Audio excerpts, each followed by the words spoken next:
ശബരിമലയിൽ അയ്യനെ കാണാൻ ആയിരങ്ങളല്ല പതിനായിരങ്ങളല്ല ലക്ഷക്കണക്കിന് ആളുകളാണ് ഒഴുകിയെത്തുന്നത്. ഭക്തജന തിരക്കിലാണ് ശബരീശന്റെ തിരുസന്നിധാനം. പുലർച്ചെ മുതൽ വലിയ ഭക്തജന തിരക്ക് അനുഭവപ്പെടുന്നുണ്ട്. ഇന്ന് ഇതുവരെ 30,000-ഓളം ഭക്തരാണ് ദർശനത്തിനെത്തിയത്. ഇന്നലെ 94,000 ഭക്തരാണ് ദർശനം നടത്തിയത്. അരുൺ കൊടുങ്ങൂർ തയ്യാറാക്കിയ ആ റിപ്പോർട്ട് ഒന്ന് കണ്ടുവിട്ട്.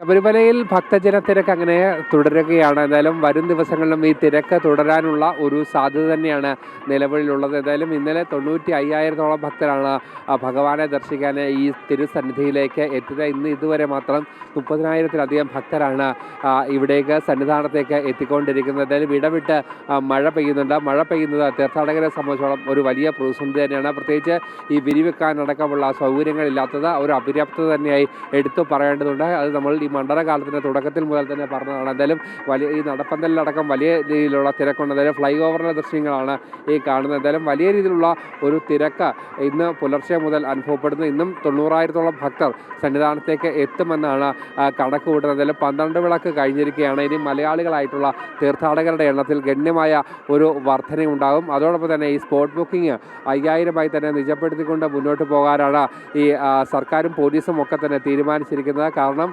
പ്രതീക്ഷിക്കുന്നതിനപ്പുറത്തേക്കൊരു തിരക്കാണ് ശബരിമല സന്നിധാനത്ത് ഇപ്പോൾ അനുഭവപ്പെട്ടുകൊണ്ടിരിക്കുന്നത്. അത് വലിയ പ്രതിസന്ധിയായി തന്നെ നിലനിൽക്കുകയും ചെയ്യുന്നു. എന്നാലും കൂടുതൽ ഭക്തരെ കയറ്റി വിട്ടാൽ അത് വലിയ രീതിയിലുള്ള ബുദ്ധിമുട്ടുണ്ടാകും.